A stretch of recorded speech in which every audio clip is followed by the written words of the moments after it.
My name is Rachel Whitmore. And the day I found out my husband had a son, I wasn't searching for evidence, I was wrapping his birthday gift. The ribbon slipped. The planner fell open, and a folded note slid across the table like it had been waiting for me. The handwriting was delicate, almost apologetic, and the words said, "He asked when he could call you Dad again." I stared at that sentence until it sounded less like ink and more like a confession whispered through paper. Daniel's voice from that morning echoed in my head when he kissed my cheek and said, "You always make everything feel easy." I had smiled then, not realizing how practiced ease could hide precision. The note rested against my palm, thin and unassuming. Yet it weighed more than the 8 years we'd been married. I folded it neatly, as if symmetry could disguise betrayal, then placed it back where it belonged. When he came home that night, I listened to him talk about the firehouse, about the rookie who froze during a drill, and I answered softly, "You should get some rest." He smiled, kissed my forehead, and told me, "You worry too much." I almost laughed at how easily love can coexist with deceit. The silence between us wasn't heavy, yet it was waiting. I didn't cry. I didn't accuse him. I just sat in the dark after he fell asleep and watched the ceiling instead of the stars. Some women burn houses. I decided to burn certainty. The days that followed didn't fall apart all at once. They frayed quietly. Thread by thread, Daniel started taking late calls from the station. His voice low, his tone rehearsed. I asked one night, "Who keeps calling you this late?" And he said, "Parents of cadets. Nothing serious." I watched him stir his coffee instead of meeting my eyes and said, "You lie best when you say nothing serious." Before kissing his cheek like it didn't matter, he began spending Sundays away, claiming extra shifts or training sessions, the kind that left no record and no badge of fatigue. I found a receipt tucked into his wallet, Little Pines Cafe. 2 towns over. The same name written on the note I'd found. I placed it back carefully, as if touching evidence could alter its meaning. He told me the next morning, "Don't wait up tonight. I might be late again." And I smiled just enough to hide the tremor in my chest. At school, I was teaching Othello. My students were arguing about loyalty, about whether love can survive betrayal. One girl asked, "If someone lies for love, is it still love?" And I said, "No, it's fear wearing a promise." The room went silent for a moment before the bell rang, and I realized I wasn't just teaching that line, I was living it. That evening, as Daniel poured himself a drink, he asked, "You've been quiet lately. Everything okay?" I told him, "I'm fine. Just tired." And he nodded like he wanted to believe it. I watched him from across the room, every gesture suddenly deliberate, every word too polished. "You should get some rest," he said. And I replied, "You too. Secrets are exhausting." He laughed, thinking it was a joke, and I let him. The next morning, I saw him checking his phone at the door, his thumb hovering before sliding the screen into darkness. "You always have somewhere to be," I said lightly. And he answered, "That's what happens when people depend on you." I wanted to ask who people meant, but I didn't. Sometimes silence traps a person better than any question. I watched him leave, wondering when our life had become a cover story told too well. I started marking time and details: how long he stayed in the shower, how fast he looked away when his phone lit up, how his uniform smelled faintly of a perfume I didn't own. When I folded laundry, I found a handkerchief embroidered with initials that weren't mine. I didn't confront him. I just ironed it flat and placed it neatly on his dresser. If love was a performance, I decided to perfect my part until the final act revealed itself. That night, when he reached for my hand on the couch, I didn't pull away. I looked at him and said, You still love me, right? And he smiled, confused. Of course I do. I nodded, holding his hand until it felt unfamiliar. The lie wasn't in what he said it was, in how easily I let him say it. I didn't plan to follow him that morning. It just happened. Daniel left before sunrise, saying he was meeting the deputy chief. His voice steady, but his eyes avoiding mine. I waited 10 minutes, then grabbed my keys and drove after him. Keeping distance like guilt had its own headlights. The road curved through quiet suburbs I'd never seen. And I told myself I wasn't chasing a man. I was chasing the truth he refused to share. When he turned into a narrow street lined with maple trees, I slowed down. His car stopped in front of a small white house with blue shutters, the kind that looked borrowed from a safer life. A woman opened the door before he even knocked, her face soft with familiarity, not surprise. She smiled when she saw him, the kind of smile that doesn't need permission. Then a little boy ran out, about 6, hair the same shade as Daniel's, laughter spilling into the air like music I wasn't invited to hear. Daniel bent down, lifted him easily, said, "Hey, buddy," and the boy's arms wrapped around his neck like it was home. The woman touched Daniel's shoulder and said, "He's been asking for you all week." And he answered, "I know." I missed him too. I didn't move. I didn't breathe. I just watched the scene play out. Neat and devastating. The truth didn't shout. It whispered. It whispered through the way he kissed the boy's forehead, through the way her hand lingered on his arm, through the way the three of them fit together without hesitation. I drove away before they could see me. My heart beat louder than the tires against the road. I didn't cry, I just gripped the wheel until my knuckles ached, until reason cracked beneath disbelief. When I got home, Daniel was already there, pretending time hadn't shifted between us. "You're quiet," he said, pouring himself a drink. I told him, "So are you. Maybe that's why it's so loud in here." He smiled faintly, like I'd said something poetic instead of dangerous. I slid the folded note across the table, the one I'd found days ago, and said, "He wants to call you Dad again?" He froze, glass halfway to his lips, then set it down slowly. "You don't understand," he whispered. And I said, "Then make me." He rubbed his temples like the lie itself was a headache. "Before you, there was Melissa," he said, the name landing like an echo I hadn't heard until now. "She got pregnant right before we got engaged. I told her I couldn't handle both, that it would destroy everything. I thought she'd move on." His voice faltered, then steadied. "She didn't. And when I found out about the boy, I couldn't just walk away." "Too?" I asked. "So you built a life on my trust and a family on my absence?" He winced. "The kind of pain that comes from being seen. I never meant to hurt you," he said. And I answered, "You didn't mean to get caught." The silence that followed was sharp enough to cut through the room. He looked at me then, his face pale, searching for mercy.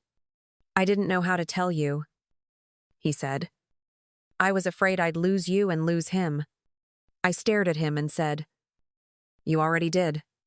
You just didn't notice when it happened." Crossed. I didn't leave that night.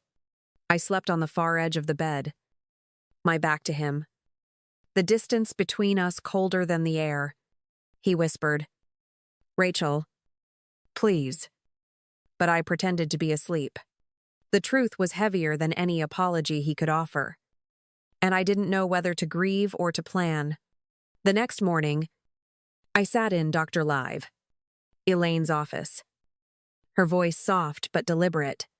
"Do you love him?" she asked. And I said, "Yes. That's the problem." She leaned forward and said, "Then what do you want?" And I answered, "For truth to cost him. Not me." She nodded once. The kind of gesture that doesn't fix anything but makes the ache feel recognized. At home. Daniel tried to bridge the silence. Making breakfast like routine could erase confession. You haven't said much, he murmured, sliding a plate toward me. I looked at him and said, You built a secret. Daniel, you don't get to feed me normal. He sighed and said, I'm trying to make things right.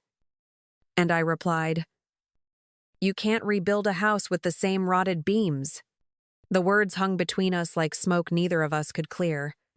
Later that night, I opened my journal, the same one where I'd written lesson notes and grocery lists, and wrote, If he lied to protect a child, does that make me cruel for wanting justice? The question stayed on the page long after the ink dried. I wanted to hate him cleanly. But every emotion bled into the next love. Anger, pity, disgust. Each one contradicted the other until I couldn't tell which was truer. Doctor, Elaine had told me, some truths don't set you free. They set you apart. I understood it now. I was no longer the wife he lied to. I was the woman who had to decide what kind of silence she could live with. The hardest part wasn't the betrayal itself. It was realizing that loyalty without honesty is just fear with better manners. I found her on a gray Thursday morning. The kind of day that looked undecided. The cafe was quiet. And when I walked in, she was already there. Sitting near the window with 2 cups of coffee between us that hadn't been poured yet. She looked up as if she had been expecting me all along. He told me you'd come, she said. And I answered. He tells us both what we need to believe. Tune off. Her eyes didn't narrow. She just studied me. He's a good father, she said calmly. Like it was both defense and confession. I told her. And a terrible husband. The two can coexist. She gave a faint smile. You'll leave him. Eventually, she said. And I replied, No. When I leave, you'll both have to live with the wreckage. If somehow goaded. She stirred her coffee and said, You sound angry. I leaned back slightly and told her, No. I sound done. She looked at me for a moment before saying, You know he still loves you. I smiled without warmth. Maybe. But love without truth is just performance. And he's been rehearsing for years. Her fingers tightened on her cup. He was scared, she whispered. And I said, Fear doesn't build families. It hides in them. Deceiver. She tried again. Softer this time. He's trying to do the right thing, I answered. Then he should have done it when it mattered, she said. You think I wanted this? You think I wanted to raise a child alone while he built a life with you? And I said, No. I think you wanted him enough to make my life disappear. The silence stretched between us, taut and sharp, until she said, I didn't steal your husband. I kept my son's father alive. I looked at her and said, That's the difference between us. You protect what's yours by lying for it. I protect mine by ending the lie. She didn't flinch. You think ending it makes you clean? She asked. And I said, No, it makes me free. Her eyes flickered. You'll ruin him, she said quietly. And I replied, He already ruined himself. I'm just turning on the lights. Today. She leaned forward then, her voice low but steady. You'll regret this someday. I shook my head. I already regret staying silent this long. She looked down at her cup, her reflection trembling on the surface. He never stopped loving you, she said one last time. And I answered. Then he should have acted like it. Her face softened for the first time. He's not all bad, she said. And I told her, That's what makes this worse.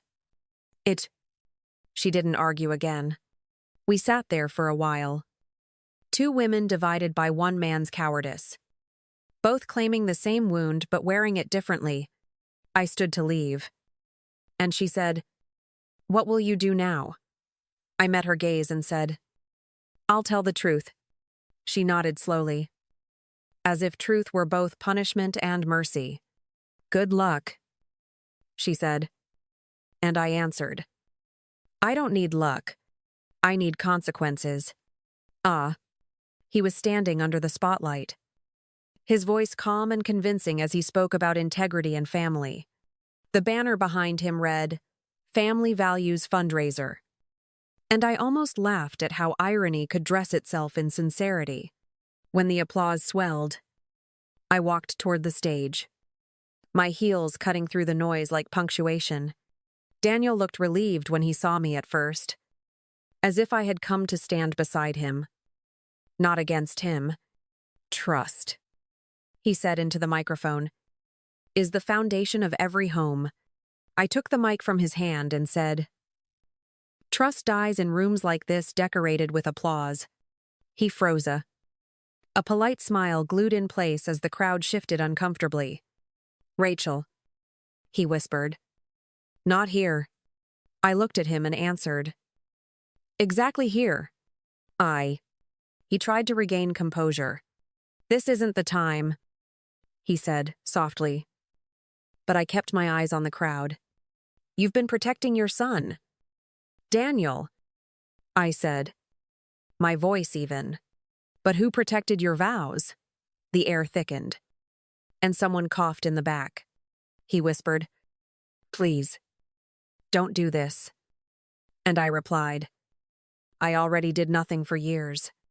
I didn't name names. I didn't have to. "There's a man," I said, "who loves his child so much he forgot how to love honestly." His jaw tightened, and I continued. "And there's a woman who forgave him in silence until that silence became her cage." The crowd murmured, uncertain whether to applaud or leave. I looked at him and said, "This isn't revenge. This is truth reclaiming its name." "Zio?" He stepped closer, his voice barely audible. "You're humiliating me." I met his gaze and said, "No, I'm releasing you," he said. "You'll destroy everything." And I told him, "Everything's already destroyed. I'm just sweeping what's left." Melissa was there too, standing near the exit, her face pale and still. I didn't look her way, but I knew she understood her turn in this story had arrived. Daniel tried again. "We can fix this later." But I said, "You can't fix something that was built on hiding." His hands shook, and he said, "I did what I thought was right." I nodded slightly and said, "No, you did what was convenient." He looked around the room, the image of a man losing his narrative in front of strangers. I stepped back, microphone still in hand, and said to the audience, "The truth doesn't ruin reputations, the lies we protect do." Then I turned to him one last time. "You had a choice. Daniel, you could have told me, and we might have faced it together. But you lied until I became part of the cover story." His expression cracked for the first time. Fear replacing dignity. He whispered, "I'm sorry." And I said, "I believe you, but you'll say it again someday." To a different crowd. When they ask why your wife stopped clapping, the crowd stayed silent. No one sure whether they had witnessed confession or collapse. I handed him the microphone and walked off the stage without looking back. The echo of my footsteps filled the room. Steady. Final. Unhurried, the sound of something ending exactly when it should. Daniel was suspended from duty within a week. The official report calling it an ethics review, though everyone already knew what it meant. I didn't celebrate. I just packed my things and moved into a smaller apartment near Green Lake, a place that smelled like rain and distance. When Elaine asked, "Do you feel lighter now?" I told her, "No, but I feel real. The truth didn't erase what happened, but it made the silence bearable. Sometimes I caught myself replaying his face on that stage. The moment he realized the mask was gone, I wondered if he hated me or finally understood that honesty was the only thing I'd ever asked for. Doctor, Elaine once said, "Healing isn't about forgiveness. It's about living without permission." I repeated that sentence each morning until it started to sound like freedom instead of defiance. Daniel tried calling once, and I answered. He said, "I don't blame you." I replied, "That's good? Because I didn't do this to punish you." He was quiet, then whispered, "What do you call it then?" I said. "Accountability." We didn't speak again after that, and I didn't need us to. On my last day at the old apartment, I found his cufflinks in the drawer, still polished, untouched. I left them on the table by the door with a note that said, "He lied to protect a child. I spoke to protect the woman that child might one day marry." I locked the door behind me and didn't look back. Thank you for listening to Rachel's story. A reminder that some truths don't set you free, they make you real. If you've ever chosen dignity over comfort, you already understand her silence and her strength. Subscribe for more stories of women who walk through fire and never apologize for surviving.